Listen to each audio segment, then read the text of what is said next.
शांतिपुर नामक गांव में हरिया नाम का एक बहुत ही गरीब किसान रहता था। वो बहुत ही मेहनती और ईमानदार था। उसके पास एक छोटी सी नाव भी थी। जब वो खेत में काम नहीं करता था, तब या तो वो नदी में मछली पकड़ने जाता था या फिर लोगों को नाव में बिठाकर नदी पार करवाता था। पिताजी, आज दोपहर से शाम हो गई लेकिन जाल में एक भी मछली नहीं फंसी। ऐसा लगता है आज हमें खाली हाथ ही घर जाना पड़ेगा। तू सही कहता है बेटा, मुझे भी ऐसा ही लगता है कि आज हमें एक भी मछली नहीं मिलेगी। सूरज ढलने वाला है, अब हमें वापस चलना चाहिए। सवारी जाने का समय भी हो गया है।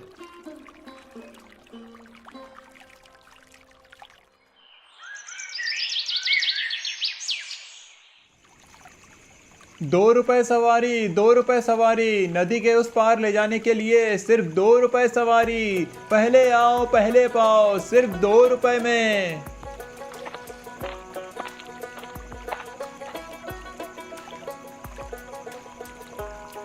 हरी भैया, आज तुम मछली बेचने क्यों नहीं आए? तुम्हें पता है आज बाजार में मछली बहुत महंगी बिकी है। क्या बताऊं शीला बहन, मैंने नदी में बहुत बार जाल फेंका लेकिन एक भी मछली नहीं फंसी। मुझे लगता है कि नदी की सारी मछलियां खत्म हो गई हैं।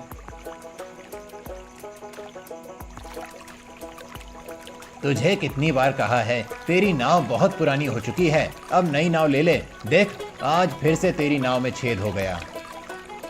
क्या करूं जमींदार साहब, गरीब आदमी हूं, नई नाव खरीदने का पैसा कहां से लाऊंगा। इसीलिए इसी नाव की मरम्मत करके इसी से काम चला रहा हूं। पैसे की चिंता क्यों करता है, मुझसे उधार ले ले। नहीं जमींदार साहब, मैं आपसे उधार नहीं ले सकता।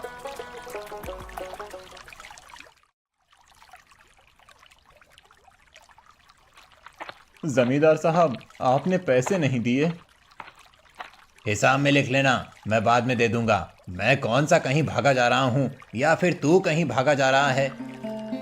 जमींदार साहब, पूरे 100 रुपए का हिसाब हो गया है।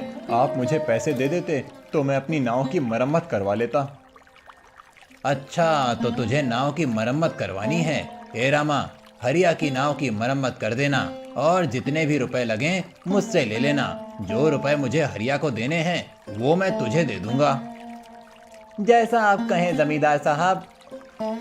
ठीक है जमींदार साहब, जैसा आप बोल रहे हैं वैसा ही करूंगा। रामा से अपनी नाव की मरम्मत करवा लूंगा। हरिया की नाव की मरम्मत में जितना लोहा लगे उतना तू दे देना और पैसे मुझसे ले लेना। जैसा आप कहो। ये ले हरिया, तेरी नाव अब बिल्कुल नई जैसी हो गई है। जमींदार के कहने पर मैंने तेरी नाव के लिए बिल्कुल नए पुर्जे बनाए हैं।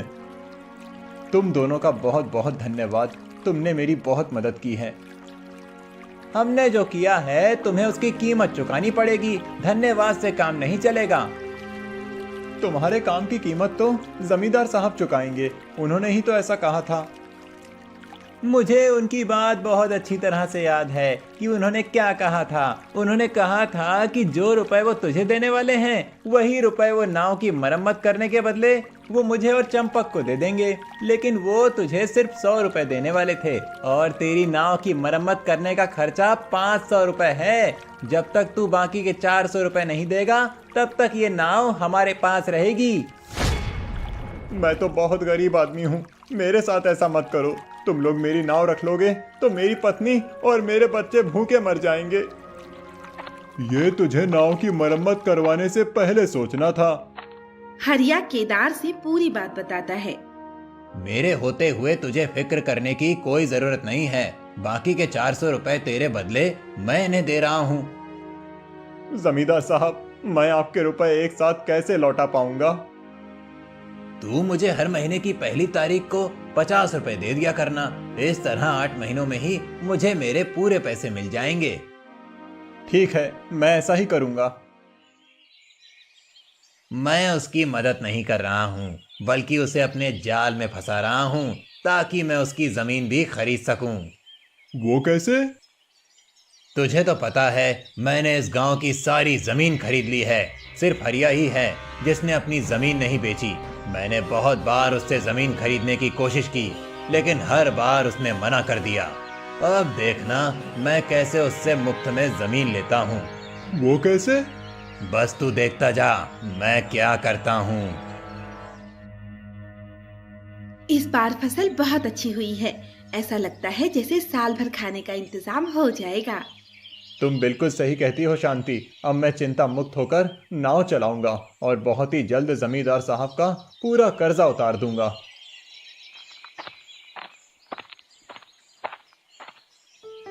शांति, जल्दी से जमींदार साहब के लिए पानी ले आओ। मैं यहाँ पानी पीने नहीं आया हूँ बल्कि अपने पैसे लेने आया हूँ। मुझे अच्छी तरह याद है जमींदार साहब, आज महीने की 1 तारीख है। मैं खेत का काम खत्म करके आप ही के पास आने वाला था। आप ही यहाँ आ गए तो ये लीजिए, पूरे 50 रुपए हैं। इस गरीब के पास इतने रुपए कहाँ से आए? लगता है मेरी तरकीब नाकाम हो जाएगी। मुझे कुछ करना होगा। अगले महीने समय से आकर पैसे दे जाना।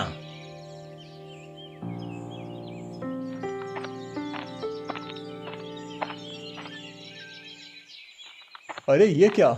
ये दूसरी नाव किसकी है? ये नाव राधा के पति सुरेश की है।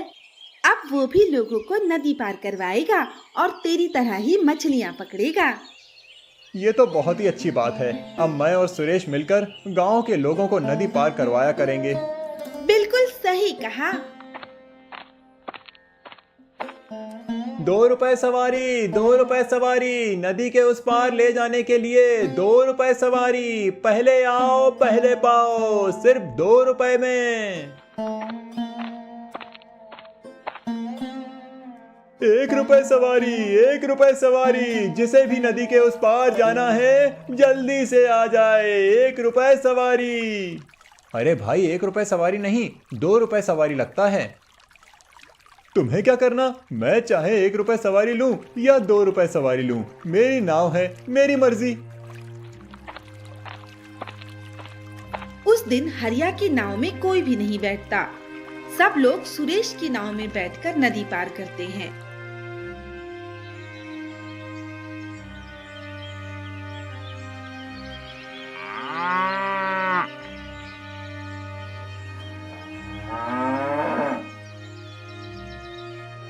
अरे वाह, आज तो जाल में बहुत सी मछलियां फंसी हैं। ऐसा लगता है आज तो बहुत ही जल्द टोकरी मछलियों से भर जाएगी। सुबह भी इसने मेरा नुकसान किया था, अब यहाँ भी मेरा नुकसान करने आ गया। अभी इसे यहाँ से भगाता हूँ। देख नहीं रहे, मैं यहाँ मछलियाँ पकड़ रहा हूँ, तुम कहीं और जाकर मछलियाँ पकड़ो। मैं क्यों कहीं और जाऊँ? तुम यहाँ से जाओ, अब मैं यहाँ मछलियाँ पकड़ूंगा। मछली पकड़ने की बात पर उन दोनों में बहस होने लगती है, लेकिन उन दोनों में से कोई भी वहां से नहीं जाता और वे दोनों मछलियां पकड़ते रहते हैं।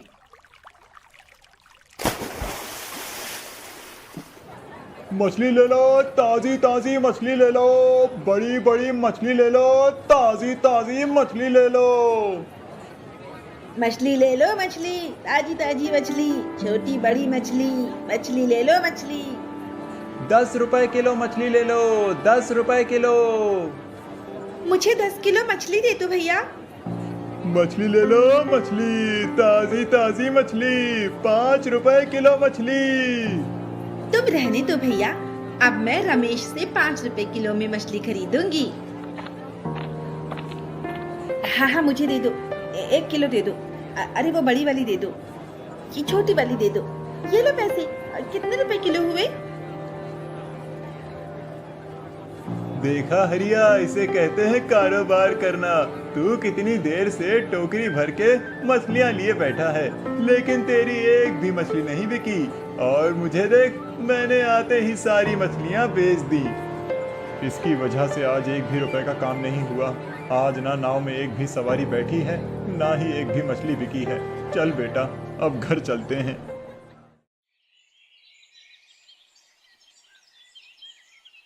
आज मेरा काम बहुत अच्छा हुआ। ये देख, मैं तेरे लिए नई साड़ी लाया हूँ।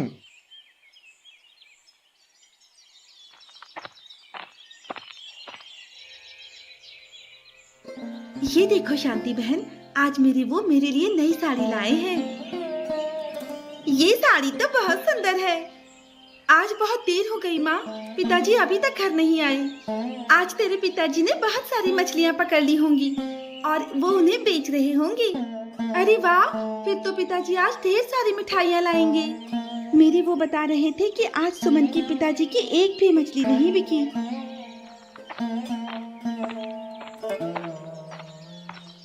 क्या हुआ जी, आज आप इतने निराश क्यों हैं? क्या बताऊं सुमन, आज सुरेश की वजह से। हरिया शांति को पूरी बात बताता है। कोई बात नहीं जी, आप चिंता मत कीजिए। ये तो अच्छा ही हुआ कि एक भी मछली नहीं बिकी। आज बच्चों को बहुत स्वादिष्ट मछली करी बनाकर खिलाऊंगी। आप जल्दी से हाथ मुंह धो लीजिए, तब तक मैं आपके लिए चाय बनाती हूँ। जब से सुरेश नाव चलाने लगा था और मछलियाँ बेचने लगा था, तब से ना तो हरिया की नाव में कोई बैठता था और ना ही उसकी मछलियाँ बिकती थीं। इस बात से हरिया बहुत परेशान हो गया था। क्या बात है जी, आज आप बहुत परेशान लग रहे हैं। क्या बताऊं सुमन की माँ, सुरेश की वजह से 1 रुपए का भी काम नहीं हो रहा है। महीना खत्म होने वाला है और जमींदार साहब को रुपए भी देने हैं। ना जाने रुपए कहाँ से आएंगे। आप चिंता मत कीजिए, ऊपर वाला आपकी मदद जरूर करेगा। क्या हुआ सुरेश, क्या खबर लाए हो? काम तो अच्छा चल रहा है ना? काम तो बहुत अच्छा चल रहा है जमींदार साहब। अब हरिया अपनी नाव की मदद से 1 रुपए भी नहीं कमा पाता। आपने हरिया की जमीन हथियाने की बहुत अच्छी योजना बनाई है, लेकिन आप अपना वादा न भूलना। तू चिंता मत कर सुरेश, तू बस अपना काम करता रहे। काम हो जाने पर मैं तुझे माला माल कर दूंगा। सुरेश वो सब जमींदार केदार के कहने पर कर रहा था, ताकि हरिया को रुपए कमाने से रोका जा सके और वो जमींदार केदार के रुपए समय पर वापस ना कर पाए। ये जमींदार केदार की हरिया की जमीन हथियाने की चाल थी। इस महीने की किस्त देने तू समय से आ गया। लगता है इस महीने तेरी अच्छी कमाई हुई है। ला, जल्दी से 50 रुपए दे दे। नहीं जमींदार साहब, इस महीने 1 भी रुपए की कमाई नहीं हुई। मैं आपके पास किस्त देने नहीं, बल्कि कुछ दिनों की मोहलत मांगने आया हूँ। तुझे 1 दिन की भी मोहलत नहीं मिलेगी। तू 2 दिन बाद मुझे किस्त के पैसे दे देना, नहीं तो मैं तेरे खेत पर कब्जा कर लूंगा। जमींदार साहब, आप मेरा खेत ले लेंगे तो मैं और मेरा परिवार भूखे मर जाएंगे। अगर तू चाहता है कि मैं तेरे खेत पर कब्जा ना करूं, तो समय पर रुपए दे देना।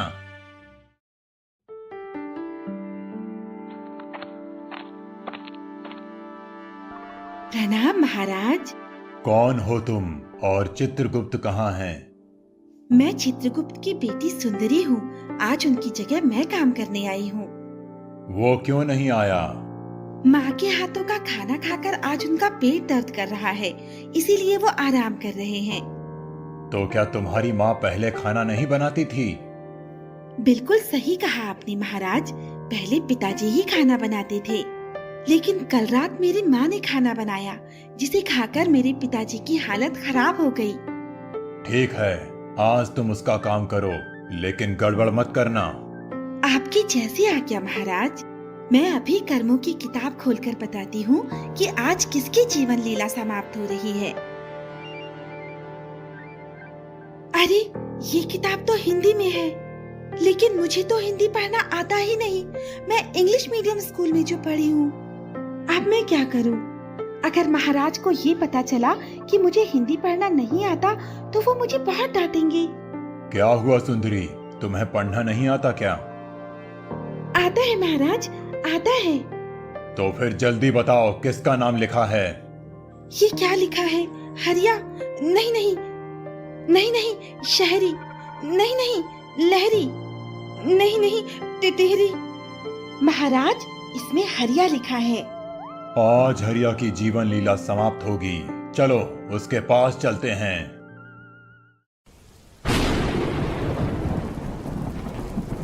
क्या हुआ जी, आज भी आप परेशान लग रहे हैं?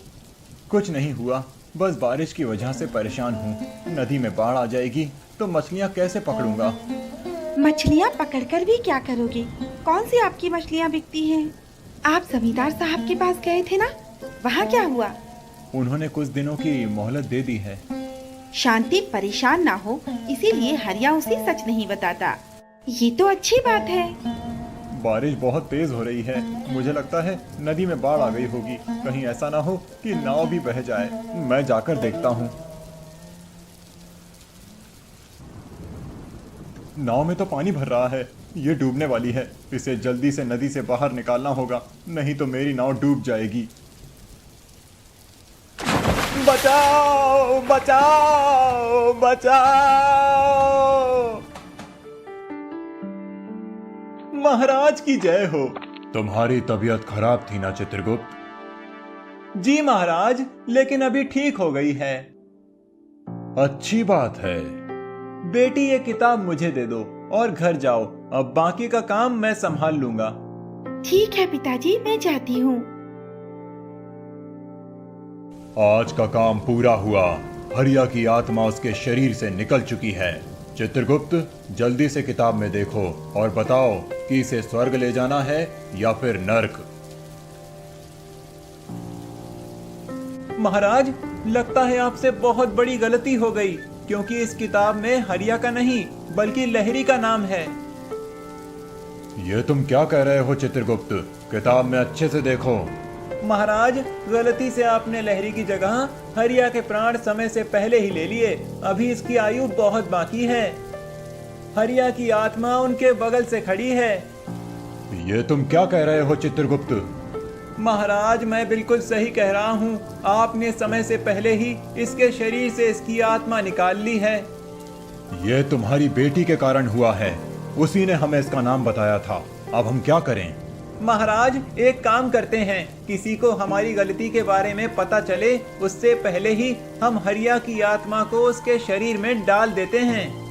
हाँ चित्रगुप्त, तुम बिल्कुल सही कह रहे हो। मैंने आप दोनों की पूरी बात सुन ली है। अब मैं ये बात सबको बताऊंगा। नहीं नहीं, ऐसा मत करना, नहीं तो सब हम पर हंसेंगे। अगर आप चाहते हैं कि मैं आपकी गलती के बारे में किसी को ना बताऊं, तो आपको मेरा एक काम करना होगा। कैसा काम? मेरी नाव नदी में डूब गई है। आप मेरी नाव ढूंढ कर ला दो, उसके बाद मैं किसी को कुछ नहीं बताऊंगा। इतनी लंबी और गहरी नदी में हम तुम्हारी नाव कहाँ ढूंढेंगे? मैं कुछ नहीं जानता, मुझे मेरी नाव ढूंढ कर ला दो, नहीं तो मैं सबको बता दूंगा। महाराज, हमें इसकी बात माननी होगी। ठीक है, हम तुम्हारी नाव ढूंढ कर लाते हैं। ये रही तुम्हारी नाव। ये मेरी नाव नहीं है, मेरी नाव इतनी बड़ी नहीं थी, वो छोटी सी थी।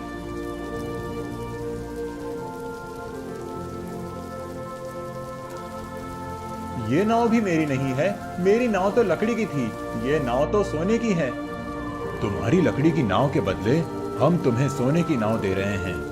नहीं, मुझे मेरी ही नाव चाहिए। अब हम क्या करें? इसकी नाव कहां से ढूंढें?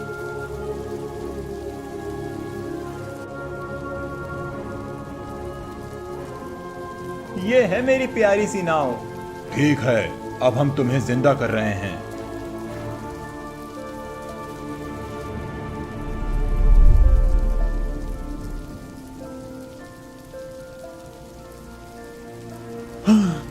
कितना भयानक सपना था।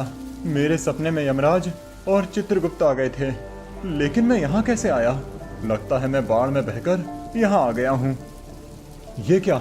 मेरी नाव में इतने सारे सोने के सिक्के कहाँ से आए? इसका मतलब वो सपना नहीं बल्कि हकीकत थी, और यमराज ने मुझे ये सिक्के दिए हैं। अब मेरी गरीबी दूर हो गई।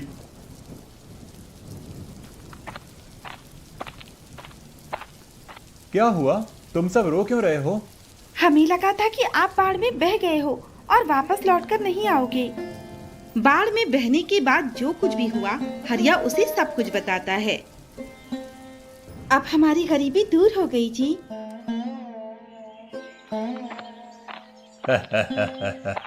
तू बिल्कुल सही समय पर आया है।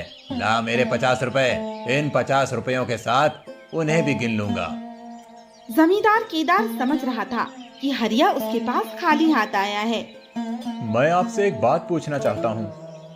पूछो, क्या पूछना है? एक सोने के सिक्के की कीमत कितनी होती है? एक सोने के सिक्के की कीमत इतनी है कि अगर तू मुझे एक सोने का सिक्का दे दे तो तेरा कर्जा माफ हो जाएगा और उल्टा मैं तेरा कर्जदार हो जाऊंगा। तो ये लीजिए जमींदार साहब, एक सोने का सिक्का। अब से मैं आपके कर्जे से मुक्त हूँ और मैं आपका कर्जा माफ करता हूँ। हरिया के पास सोने का सिक्का देखकर जमींदार केदार हक्का बक्का रह गया।